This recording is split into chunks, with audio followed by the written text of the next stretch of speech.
Assim como foi no dia de Noé, assim será a vinda de Deus. Desperta, igreja. Para o crescimento do povo hebreu sobre a terra do Egito.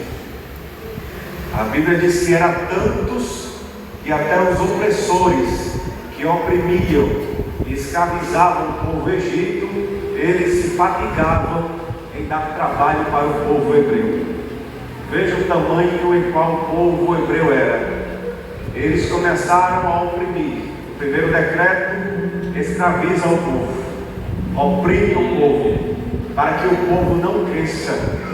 Mas quanto mais oprimiam, quanto mais escravizavam e colocavam jugo sobre o povo hebreu, mais o povo hebreu florescia, mais o povo hebreu crescia, mais o povo hebreu era levantado.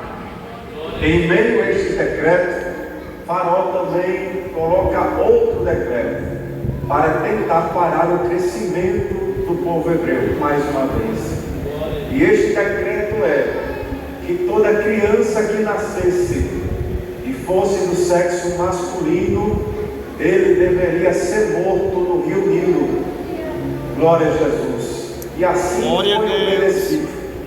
Mas certo dia nasce um menino, a qual sua mãe Joquebede olha, e quando olha para o menino, vê que o menino era formoso. E em vez dela levar o menino para alguém, levar o menino até o Nilo, ela olha para o menino e decide esconder esse menino. E esse menino foi escondido por 3 meses. A Bíblia diz que, não podendo mais esconder o menino, ela faz uma arca, uma arca, leva o menino para o rio Nilo, coloca à beira do rio, entre os juncos, e a sua irmã Miriam, a irmã do menino, fica de longe a observar o que vai acontecer com aquela criança. Mas a Bíblia diz que vem descendo alguém pelo caminho, e esse alguém era a filha de Faraó, junto com as suas donzelas. Ela vinha se banhar todas as tardes, aleluia, ali no rio Nilo, e suas donzelas neste dia passeavam à borda do rio Nilo, glória a Deus. Mas ela ouve e observa algo diferente. Ela vê o cesto à beira do rio Nilo. Quem? A filha de Faraó. Ela estava se banhando e viu o cesto. Mas se nós olhássemos pela visão humana, quem era para ter visto o cesto eram as donzelas, porque elas estavam passeando à borda do rio Nilo. Mas quem viu? A filha de Faraó. E vai a primeira palavra profética para a tua vida nesta noite. Glória a Deus. Sabe por que não foram as donzelas que viram o menino no cesto? Porque elas não tinham poder algum, aleluia, de falar, de influência, de chegar até Faraó e pedir que o menino não fosse morto. Deus só coloca os seus projetos nas mãos daquele que pode fazer algo pela tua vida. Glória a Deus. A filha de Faraó era quem tinha influência de chegar até o seu pai e pedir que aquele menino não fosse morto. Ela sabia que o menino era hebreu. Faraó, quando ela levou, sabia que o menino era hebreu. Foi ele quem deu o decreto que todo menino que nascesse era para ser morto. Mas o lugar que era para ser de morte se tornou lugar de proteção. Porque Deus reverte o quadro daqueles que pensam que tem autoridade sobre a terra.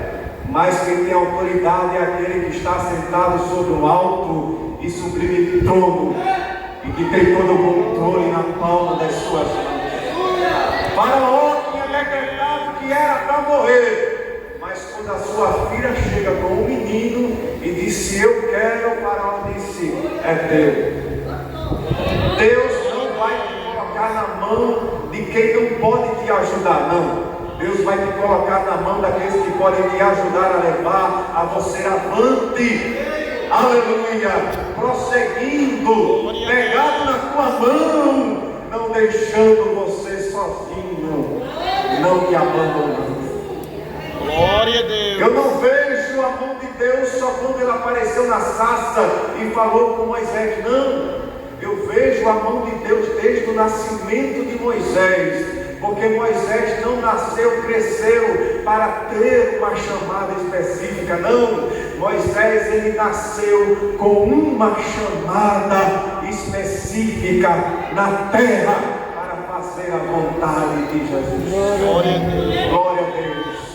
Nesta noite eu te digo, você tem uma chamada específica da parte de Deus para fazer algo na terra. Aleluia. Vai chegar o momento, a hora certa, a que Ele vai falar contigo e a tua chamada, aleluia, vai ter que ser cumprida na tua vida, da mesma forma que Ele chamou Moisés. Ele tem te chamado, você já tem ouvido, Ele já tem falado contigo, mas só falta somente você começar a agir, olharem para você e dizer, é escolhida, é serva, é servo, aleluia, e tem o chamado de Deus na terra.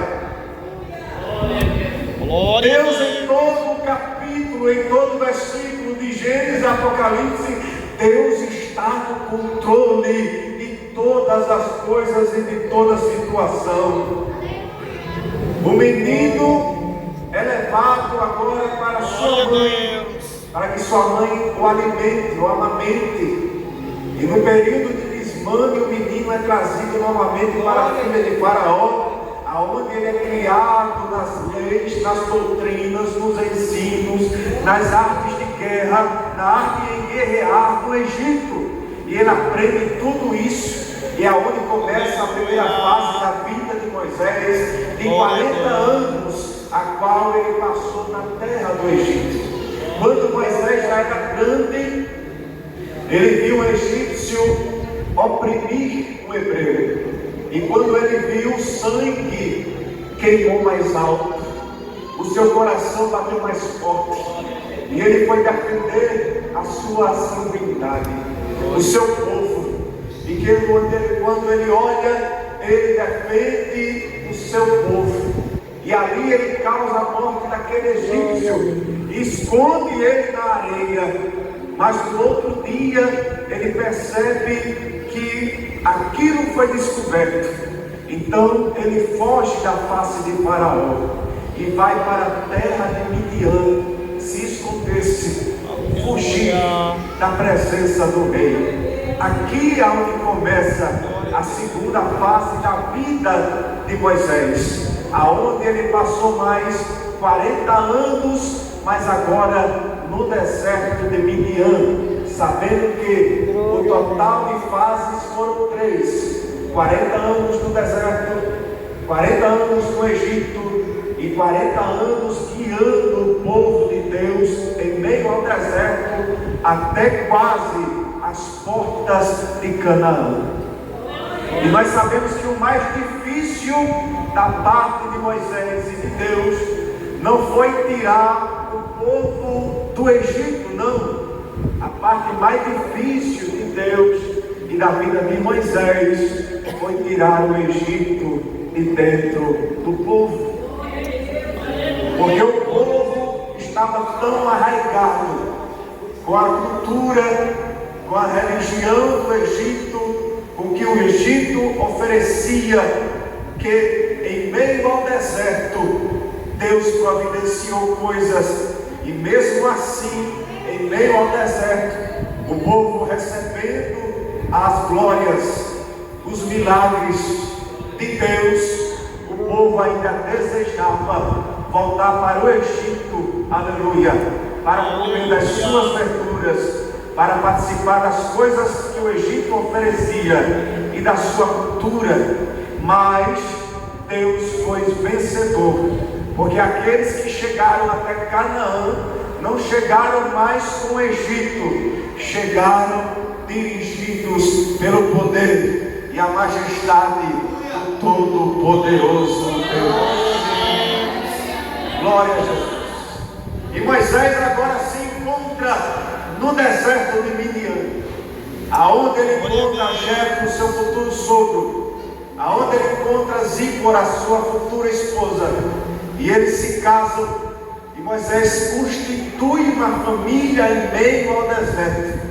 E não só isso, ele agora vai trabalhar para o seu sogro, apacentando ovelhas em meio ao deserto. E quando vejo essa palavra, apacentar ovelhas do seu sogro, eu vejo aqui a mão, o ensinamento, a preparação de Deus na vida de Moisés. Porque se nós olhássemos e olharmos para a vida de Moisés, do Egito ao deserto, foi preparação de Deus para Moisés, para guiar o povo de Deus em meio ao deserto. Moisés está se preparando agora com a aula prática de Deus, apacentando ovelhas, para depois apacentar um grande rebanho do povo hebreu. Mas ele está no deserto, e você diz, mas no deserto não. Porque quando o deserto é direcionado por Deus, aleluia, você não entra nele sozinho. Deus manda a provisão para você em meio ao deserto. E o deserto não é lugar de morte, não. Deserto é lugar de proteção. Mas como assim, presbítero Jackson? Se você olhar para Elias, quando Elias confrontou Acabe, e Deus mandou ele para o Querite. E por que Deus mandou ele para o Querite? Para que ele não morresse. Deus estava protegendo Elias para que ele não viesse morrer.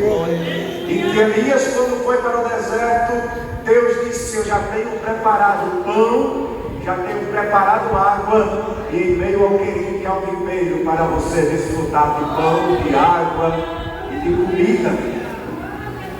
Deus não manda você para o deserto sozinho. Ele pega na tua mão e entra em meio ao deserto contigo.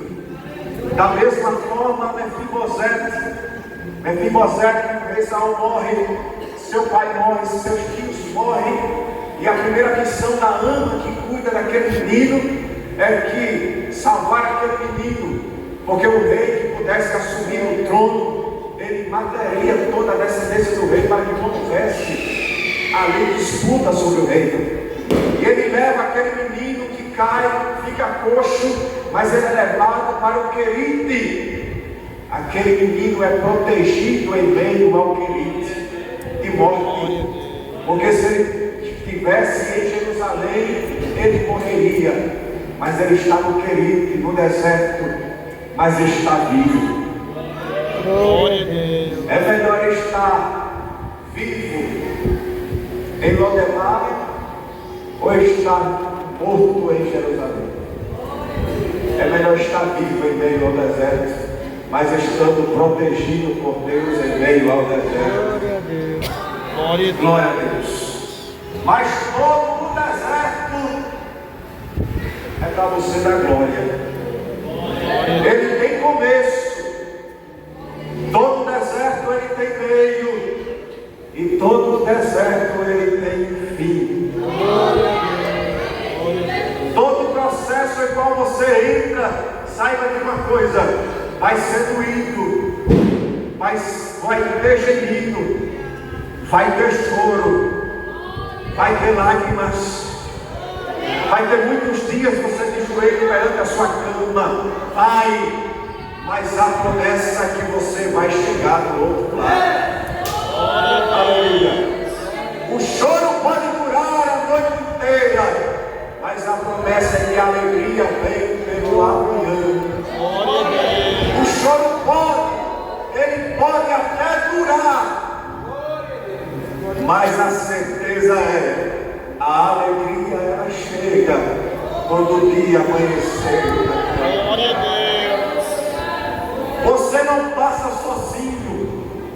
Deus está com você em meio ao deserto e não vai deixar você morrer. Não, ao contrário, Ele está te protegendo. Da mesma forma que protegeu Moisés, que era lugar de morte, se tornou um lugar de proteção. Em meio ao deserto você vai passar, você vai chorar, mas no fim você vai cantar o hino da vitória, agradecendo a Deus por ter passado e não ter morrido, mas ter prevalecido na presença do eterno e poderoso Jesus. Glória a Deus. E é esse Deus a qual nós servimos. É este Deus que você está adorando aqui nesta noite. Enquanto outros estão aí com fogueiras acesas, afogueadas para um Deus, para um apóstolo que não tem olhos, que tem olhos e não vê, que tem boca, mas não ouve, que tem ouvidos, mas não ouve, que tem boca, mas não fala. Mas você está dentro de uma igreja aqui no Zé Maria Querido. Enquanto os outros estão adorando a Pedro aí fora, você está adorando um Deus que tem olhos e te vê, que tem boca e fala contigo, que tem ouvidos e escuta e ouve as tuas orações. E quando você está dobrado os teus joelhos dentro do teu quarto, Ele está ouvindo o que você está falando. Ele está ouvindo as tuas lágrimas, mesmo que não haja fala, que só haja gemido, que só haja lágrima. Ele está decifrando todo o teu gemido, toda a tua lágrima que você chora. Ele sabe e Ele diz que Ele te conhece, Ele te vê, Ele te escuta e Ele fala contigo nesta noite. Glória a Deus. E você vai passar para o outro lado e cantará o hino da vitória, porque Ele é fiel. Ele é fiel. Mas, certa feita, Moisés agora ele decide ir avante, ir adiante do deserto, a lugar longe a qual outros não iriam, mas ele decide ir. E ele chega até o monte Horebe, o monte de Deus, a qual ele está apacentando ovelhas. Mas aparece algo que naqueles dias e em meio ao deserto era comum, era normal. Porque sarça pega fogo. Sarça não era uma grande árvore. Sarça não era uma grande amendoeira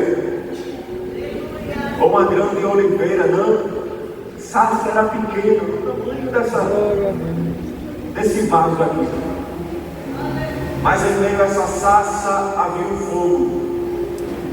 Mas só que não era um fogo igual esses que estão aí na fogueira, que queima e consome todas as coisas, não. Era um fogo diferente. Era um fogo que não queimava a sarça. Moisés passou e viu o fogo, mas o fogo não chamou a atenção de Moisés, porque era comum ver sarça pegando fogo em meio ao deserto. Quantas sarças Moisés passou e estava pegando fogo, mas quando ele voltava, a sarça já tinha apagado o fogo e a sarça já tinha se consumido. Quantas as vezes? Mas essa sarça foi diferente. Moisés passou, estava pegando fogo. Moisés voltou, continuava pegando fogo. Mas o fogo ainda assim não chamou a atenção de Moisés. Deus disse: eu coloquei fogo e mesmo assim não chamou a atenção. Espera aí, vou colocar algo dentro da sarça que vai chamar a atenção de Moisés. Aleluia. E o texto é bem claro quando diz: e vendo Moisés a sarça, ele percebeu que a sarça em meio ao fogo, ele não se consumia. O que chamou a atenção de Moisés parar e apacentar as ovelhas e prestar atenção na sarça que estava pegando fogo, que era algo comum no deserto, era que a sarça, ela não se destruía, ela não se consumia. Aleluia. Então ele vai em direção à sarça, e o que eu quero dizer nesta noite é que Moisés, ele não conhecia o Deus da sarça ardente. Ele conhecia em estudos, em escrituras, quem era o Deus de Moisés, o Deus de Abraão, o Deus de Isaac e o Deus de Jacó. Ele sabia, ele conhecia as escrituras, mas ele não tinha ainda uma intimidade direta com Deus. Ele não tinha um encontro ainda com Deus. Mas quando ele chega em meio, perto da sarça, sai de dentro da sarça uma voz. Glória a Deus. E essa voz, o que saiu da sarça? Tira a sandália dos teus pés, porque o lugar é terra santa? Não. A primeira coisa que saiu de dentro da sarça foi: Moisés, Moisés. Moisés ainda não tinha um encontro e não conhecia Deus. Mas o Deus que bradou de dentro da sarça conhecia Moisés muito bem, desde o ventre da sua mãe, porque Moisés não nasceu e teve uma chamada. Foi Deus próprio que colocou uma chamada desde o ventre e dentro da mãe de Moisés.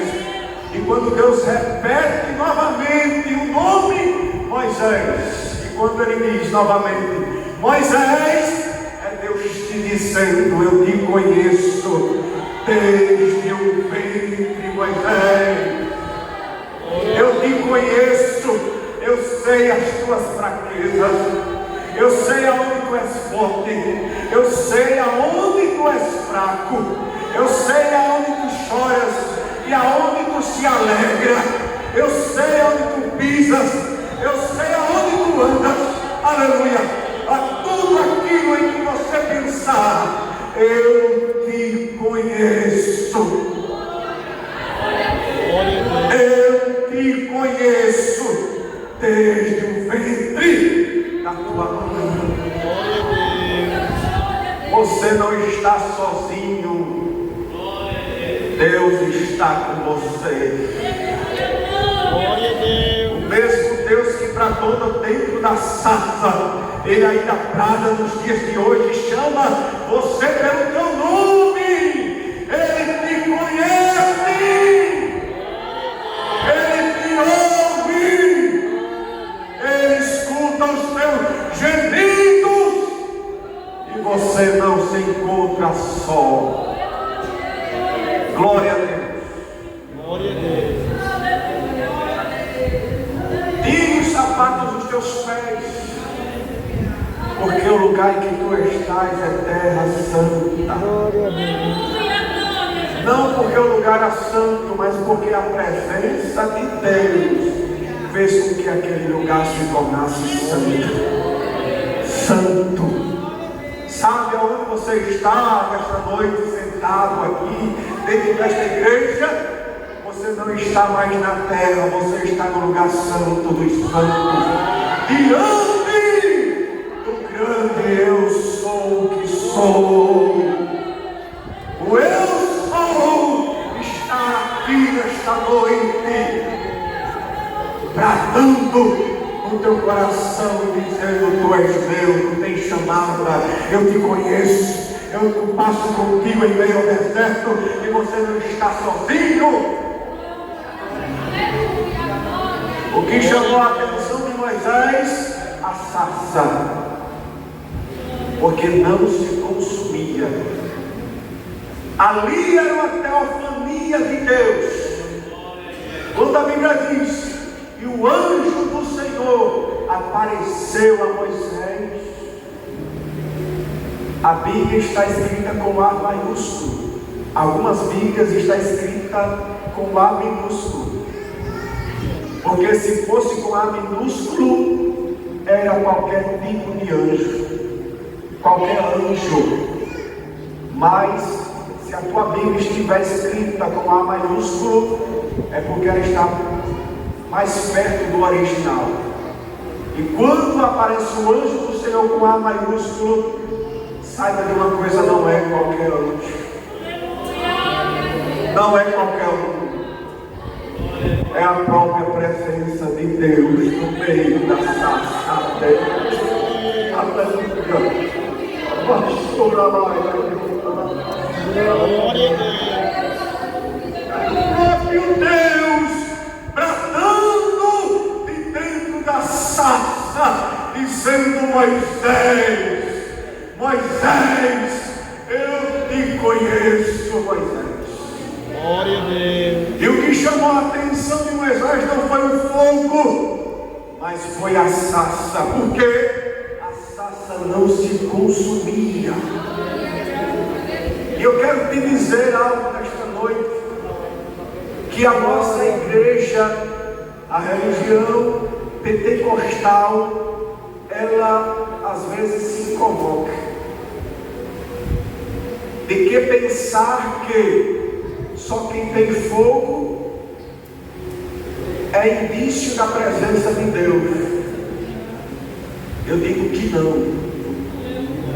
Fogo é bom, mas só quem tem fogo complica, porque é uma balança. Quem deu sustentabilidade à sarça para não se queimar? Quem deu resistência à sarça para que ela não venha se destruir? Era a presença de Deus dentro da sarça. Glória a Deus. Houve-se ali uma resistência para que não se queimasse. Tem que haver fogo, mas tem que haver resistência. Fogo é bom, mas só fogo, ela te queima. Glória a Deus. Glória a Deus. Quem tem só fogo, irmãos, dá prejuízo à igreja. Quem tem só fogo, não obedece a pastor, a dirigente, a liderança. Quem tem só fogo, as coisas do Egito ele ainda deseja até em participar. Quem tem só fogo pensa que só a presença de Deus só é aparecida em alguém quando você fala em mistério, quando você corta o laço, corta a fita, faz aviãozinho dentro da igreja. Aleluia. Ou pula em mistério. Não. Glória a Deus. Quem tem só fogo, uma hora ele se queima. E aí é onde você vê muitas pessoas frustradas, querendo sair da igreja, largam a presença de Jesus e muitas vezes voltam para o mundo lá fora. É fogo, só fogo. Mas quem tem resistência à presença de Jesus, o Espírito Santo de Deus, ele não olha para o mundo e não mais deseja ele. Ele é obediente dentro da casa do Senhor. Ele tem desejo de servir a obra, em se doar-se para o Evangelho. Ele obedece ao seu pastor, ao seu líder maior, ao seu dirigente, à sua dirigente. E ele faz tudo aquilo para o Deus Todo-Poderoso. Aí quando você vê o irmãozinho, a paz do Senhor, Deus te abençoe, igreja. Jesus é tão bom. Mas você não vê ele dando aquela explosão de fogo que nem outros têm, que pula, corta laço, a vida. Mas ele é calmo. Ele está ali. Passa o culto, às vezes ele não glorifica. Aleluia. Não expressa. Mas saiba uma coisa que ele tem, que muitos não têm, é resistência na presença de Deus. Ele Ele é resistente na segunda-feira, na terça-feira, na quarta-feira, na quinta-feira ele é resistente, na sexta-feira ele é resistente, no sábado ele tem resistência, no domingo ele tem resistência, aleluia, em dezembro ele tem resistência, em janeiro ele tem resistência, passa das festas mundanas e ele tem resistência, porque ele é firme, de homem, cheio da presença de Deus. E aqueles que têm fogo podem perguntar aos pastores. Aprendizado pastoral é aqueles que mais dão trabalho dentro da igreja, dentro do ministério, aonde coloca o pé é fogo, mas quando sai não tem resistência alguma. Mas o que eu te digo nesta noite gloriosa da parte do Senhor, receba a resistência de Deus hoje.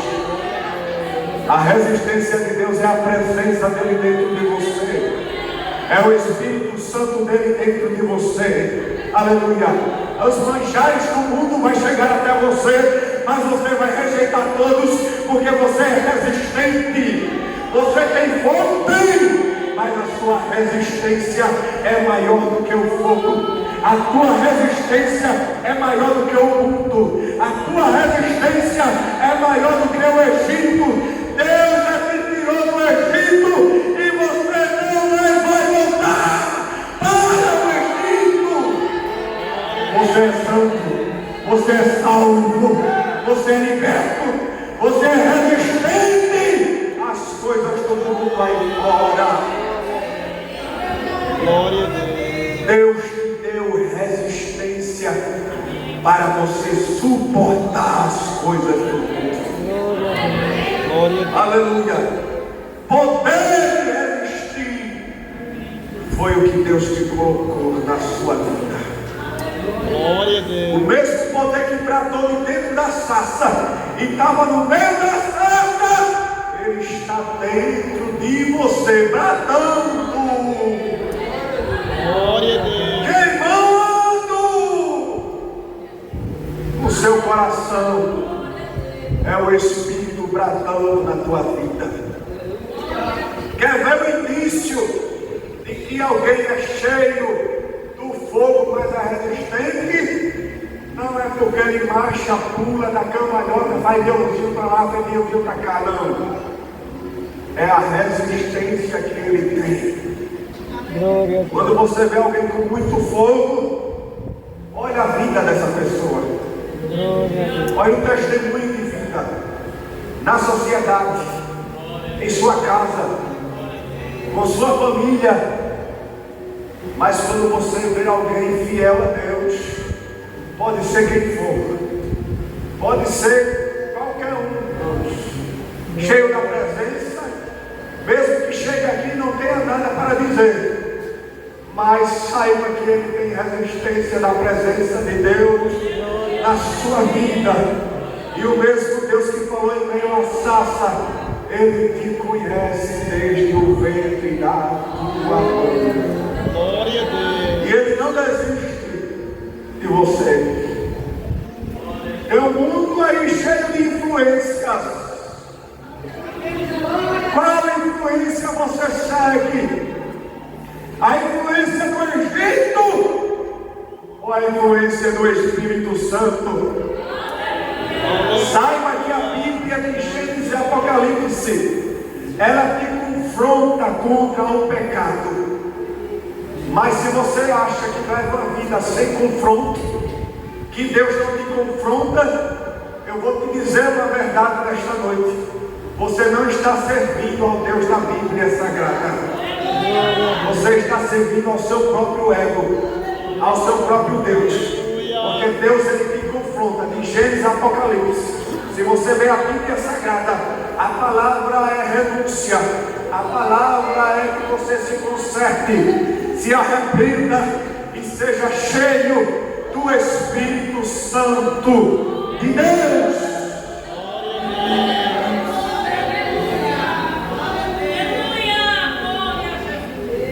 A missão do dirigente para que a igreja fique de pé.